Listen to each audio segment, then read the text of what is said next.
En fait, de point de vue de ce qu'il propose comme matière, comme on dit, à savoir la question de la finance islamique.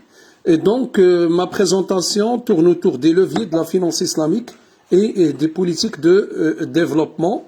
Je vais essayer de partager quelques réflexions autour de ceci en tant que professeur à la faculté des sciences juridiques, économiques et sociales Suisse et Rabat, et également comme président du Forum des économistes marocains. Dans cette présentation, il tournera autour de deux points essentiels.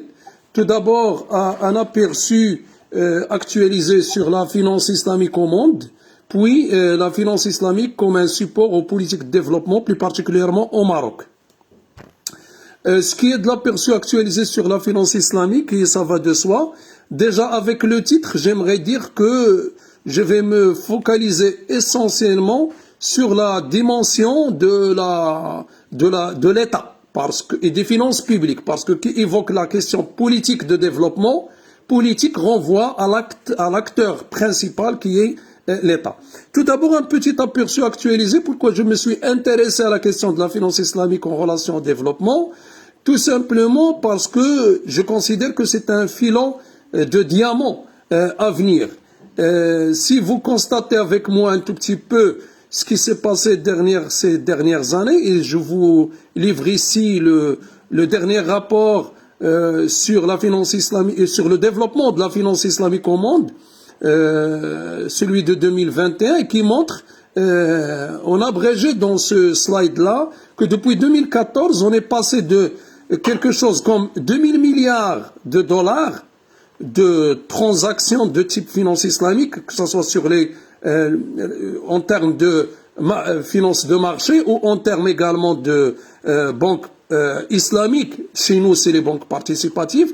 Et on est arrivé en 2020 à quelque chose comme 374 milliards de dollars, et on s'attend à atteindre le seuil en 2025 de 5000 milliards de dollars. Un peu des chiffres pharaoniques, mais ce qui nous intéresse, c'est la flèche verte. Si vous constatez, malgré la crise de Covid-19, qui a impacté tout le monde en l'année 2000 et continue à l'impacter par sa crise multidimensionnelle, on constate que, tout simplement, les banques islamiques ou la finance islamique d'une manière générale, parce qu'il n'y a pas que les banques, il y a également la microfinance, il y a les sukuk, il y a la fintech islamique, et donc tout ceci a évolué dans un train positif.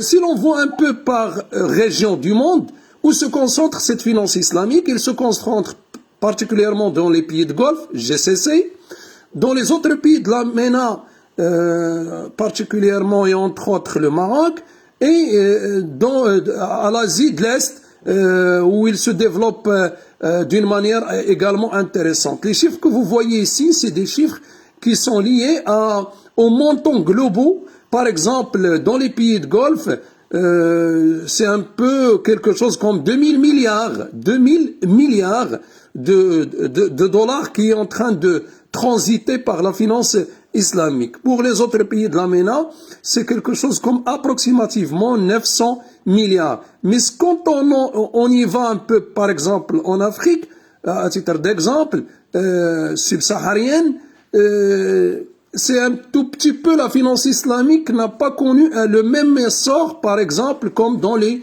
pays de Golfe. Et quelque part, bien évidemment, il ne faut pas oublier que parler de la finance islamique, a priori, c'est de parler des pays musulmans avant de parler d'autres pays qui ont trouvé leur avantage dans une telle finance. En passant un tout petit peu, les pays où se concentrent davantage dans cet aperçu actualisé mondial des finances islamiques, où se concentrent ces finances, ils se concentrent particulièrement en Iran, en Saoudi Arabie et en Malaisie. Et on peut ajouter même les Émirats. Et donc c'est les pays. Mais s'il vous plaît, attention, le volume de finances islamiques ne renvoie pas directement que le pays peut être considéré qu'il est développé. Et donc là, ça nous renvoie à une question essentielle des théories de développement, est-ce que la finance et les volumes quantitatifs, par exemple, de PIB, peuvent qualifier un pays de développé, ce qui n'est pas le cas. Et on sait bien, par exemple, si je prends le cas de l'Arabie Saoudite, que les rentrées de rente en pétrolière font que, tout d'abord, le volume des recettes est très important, ce qui fait que le volume également de la finance islamique serait important, mais ça n'induit pas directement que le pays est développé. Et également, il faut faire une petite différence entre un pays développé et mener des politiques de développement. Et donc, notre débat, nous, va s'intéresser non pas à discuter la finance islamique sous l'angle de pays développés, mais de la discuter en tant qu'effort de politique de développement. Quand on scrupule et on analyse un peu cette finance islamique un peu plus, d'une manière plus poussée, on trouve que il est constitué essentiellement des banques islamiques qui font transiter quelque chose comme, c'est-à-dire en 2020, quelque chose comme 2349 milliards de dollars, au moment où le suivi par les soukouk, ce qui représente 19% du volume global, puis des fonds islamiques qui peuvent être également des fonds waqf ou de zakat à raison de 5% et des fonds bien évidemment souverains. Et les autres, bien évidemment, instruments de la finance islamique, et là j'ai en tête également la fintech islamique, 4%, et le Takaful représente 62 milliards de dollars avec 2%. Pour terminer cet aperçu global, j'ai apporté du même rapport, et c'est le dernier comme je l'avais précisé, comment évoluent les différents compartiments de la finance islamique. Et c'est là où j'ai retrouvé le Maroc, que c'est parmi le premier pays où, par exemple, la banque islamique est en forte évolution. Les banques, comme je viens de le signaler, font tourner quelque chose comme 2300 milliards de dollars. Ils progressent avec un taux de 14% et au monde entier, il y a 527 institutions ou fenêtres comme dans le cas marocain. Donc le Maroc, le compartiment de la finance islamique qui évolue davantage et qui, bien évidemment, il faut revenir aux autorisations et également à l'histoire parce que depuis 2007 à ce jour, c'était au départ des produits alternatifs qui se sont transformés par la suite en une loi de banque participative parce qu'on les appelle pas islamiques ici. Et donc, c'est le compartiment qui a connu plus d'essor. Alors que, par exemple, les soukouk ou le Takaful se développent davantage dans d'autres pays tels que, par exemple, la Gambie ou l'Iran. Passons rapidement, pour faire gagner à mes chers organisateurs du temps, passons à la question de la finance islamique, un support aux politiques de développement. Pas à pas, on va discuter la question au Maroc. Au Maroc, tout d'abord, il faut connaître qu'il est qu'il a adhéré aux objectifs plutôt de développement durable à l'horizon 2030. Également, il a lancé une nouvelle orientation 2035 sous l'appellation du nouveau modèle de développement, libérer les énergies et restaurer la confiance pour accélérer la marche vers le progrès et la prospérité pour tous. Et c'est ce que généralement on appelle aujourd'hui le nouveau modèle de développement. En allant dans ce nouveau modèle de développement, on découvre la phrase suivante dans sa page 82 qui constitue une évidence. Et je vous lis un peu l'extrait. En exploitant l'ensemble de ses potentialités, le Maroc pourra accélérer sa croissance économique, une croissance plus forte dont les fruits sont mieux répartis et indispensables pour améliorer le niveau de vie de la population, offrir des opportunités d'emploi aux jeunes, générer les ressources pour investir dans le capital humain et financer les besoins sociaux. En accélérant bien évidemment sa croissance pour atteindre un rythme moyen annuel supérieur à 6%. Et vous avez déjà écouté mon cher professeur Omar Ktani qui vient de présenter tout d'abord que la situation n'est pas aussi rose que ça et que le PIB rien qu'aux alentours de cette année ne serait que entre 2,9 qui a été relaté par le Haut Commissariat au plan, et 3,2 maximum qui a été relaté par le ministère des Finances dans sa loi de finances 2022, et entre 3% qui a été relaté par les dernières analyses prospectives du Fonds monétaire international. Et donc, en allant à doubler le PIB par habitant. Le hic maintenant est le suivant, et qui vient d'être relaté le 9 février 2022 par le Fonds monétaire international, qui disait sur le nouveau modèle de développement, sa mise en œuvre est nécessaire, mais il faut la faire d'une manière prudente. Néanmoins, les besoins de financement potentiellement pour ce nouveau modèle sont très importants. Et il faut un plan de financement adéquat dans un cadre macroéconomique cohérent et stable. C'est dans ce sens-là où je me pose la question sur la question de la finance, bien évidemment, islamique. Pour vous dire tout simplement quels sont les chemins battus des finances publiques au Maroc. Tout le monde le connaît, c'est numéro 1 qui remplit un peu les réserves de l'État, du Trésor plus particulièrement de l'État, c'est la fiscalité. Suivi des revenus de participation au monopole, mais avec des revenus qui sont un peu faibles, mais avec un fort endettement. On sait bien que les établissements et entreprises publiques sont fortement endettés.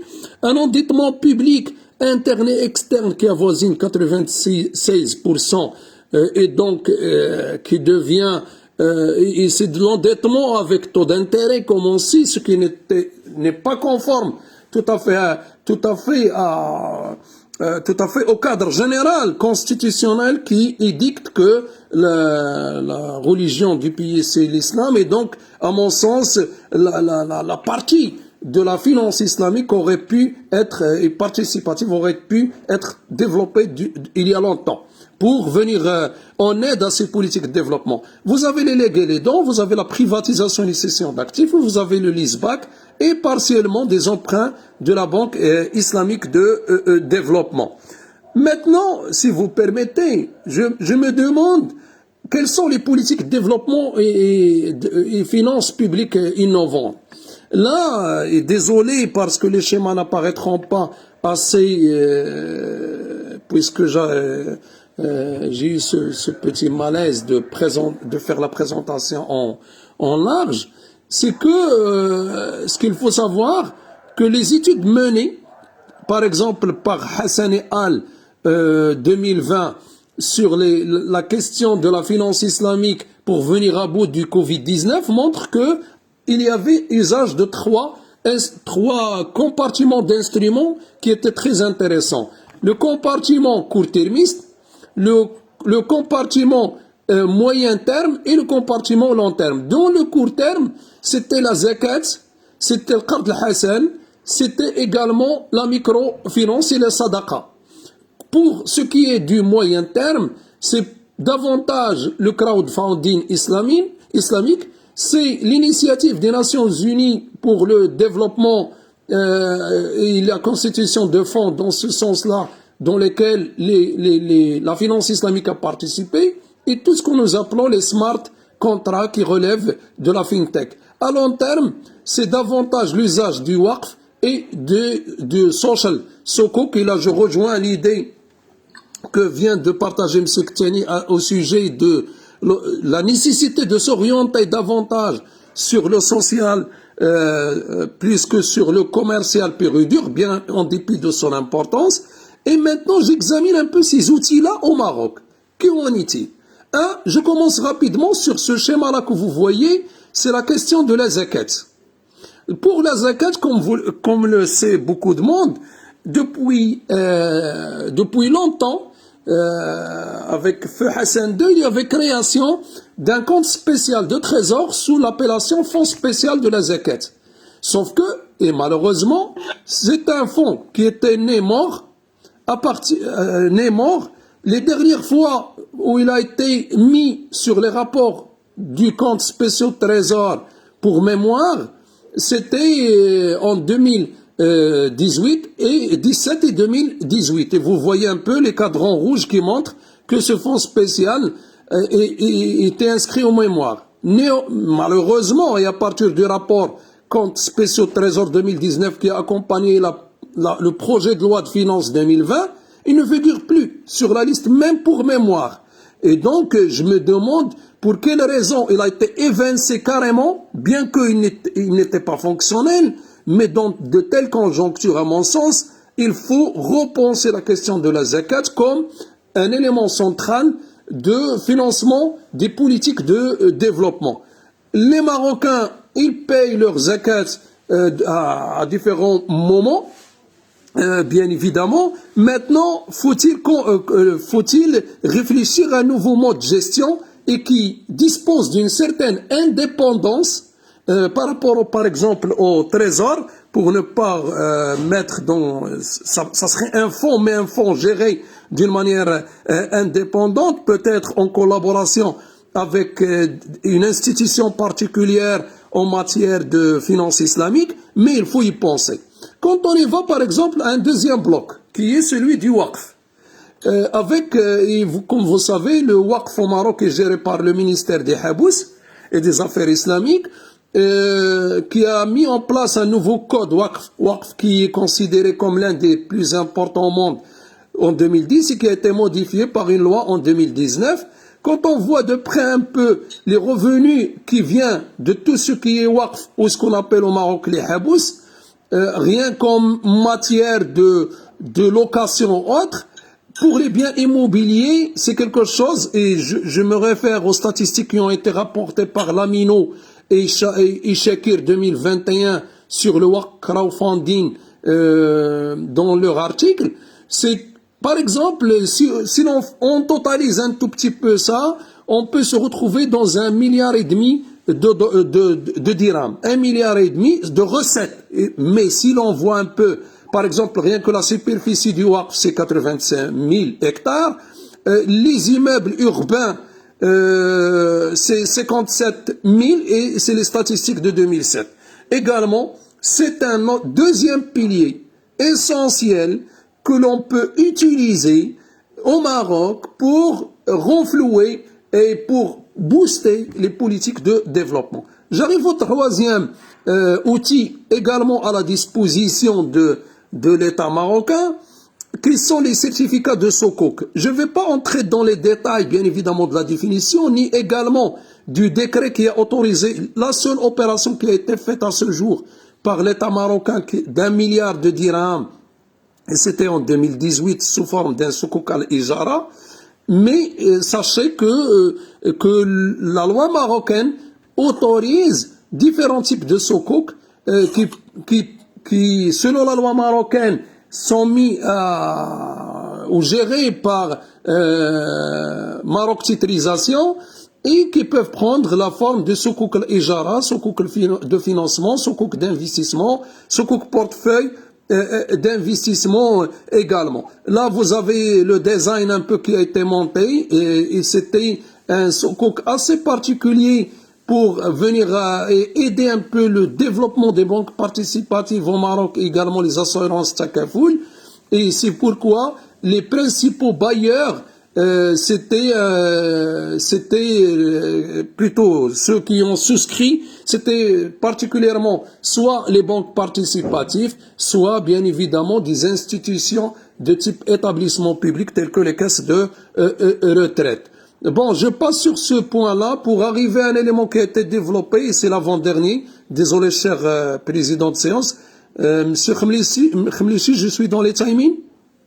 Oui, allez-y, en fait, il reste encore un peu de temps pour la conclusion. Ok, oui, c'est bon, j'y suis. Donc, pour ce qui est des banques, un mot global, nous avons 5 banques participatives et 3 fenêtres. Si vous constatez un peu leur évolution de leur total bilan, on peut dire qu'ils sont passés d'un total bilan de 7 milliards à un total de 16. Ce qui est très intéressant, c'est-à-dire qu'au moment de la crise en 2020, et ce qui était dans le rapport international, la banque participative au Maroc connaît un bon essor. Mais, et le mec, sans entrer dans les détails tableau, puisque je mettrai pour les chercheurs sur ma page Académie à cette présentation, Donc, le mais, c'est ce que tout à l'heure, monsieur et professeur Al-Ktani a pointé de doigt, et je sais pas, nous avons notre collègue de l'Akhdarban qui peut me contredire peut-être, c'est la question de l'orientation uniquement sur un produit, au moment où il y en a différents produits, de l'istisna, le salam, le modaraba, et j'en parle, le monsharaka, mais l'outil le plus utilisé à 80% au Maroc, c'est la murabaha. C'est la murabaha qui est considérée dans la finance islamique comme la voie facile, type commercial, à caractère de bay' les ajal, pour garder un peu les équilibres. Oui, c'est vrai qu'il faut un certain montage financier à un équilibrage, et on sait bien que les banques participatives au Maroc avaient cette obligation de retourner toujours vers les maisons mères, mais quand même, il y a beaucoup d'outils qui ne sont pas encore utilisés et qui peuvent être utilisés également, que ce soit par les particuliers et les entreprises, que par l'État marocain dont mener sa politique publique. Enfin, je parlerai de crowdfunding, et qui peut prendre dans notre cas marocain, qui a été érigé par la loi numéro 15-18 en date du 8 mars, publié au bulletin officiel en date du 8 mars 2021, et qui devrait, pourquoi j'ai souligné le devrait, parce que les éléments sont très importants qui peuvent être développés dans ce sens-là, mais il est encore naissant. Autrement dit, le crowdfunding, le takaful, les sukuk, la zakat, le waqf, tous ces piliers-là, ces leviers-là de la finance islamique ne sont pas assez développés au Maroc. C'est uniquement la murabaha dans le cadre des banques participatives qui prend de l'élan, et le seul sukuk qui a été fait. Bref, il y a encore du chemin pour l'usage des leviers de la finance islamique dans les politiques de développement au Maroc. L'expérience est là, l'apprentissage est là, la clé d'or est là. Il suffit de savoir là où on se dirige et avoir une vision réelle des politiques de développement qui s'inspirent aussi bien de la culture, qui s'inspirent également du potentiel dont recèle le Maroc.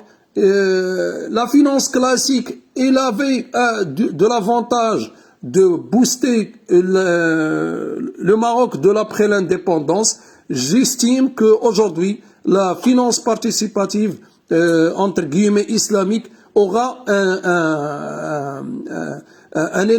sera un élément central pour le développement à venir à l'horizon 2050. Merci infiniment pour votre suivi, et désolé d'avoir été long un peu.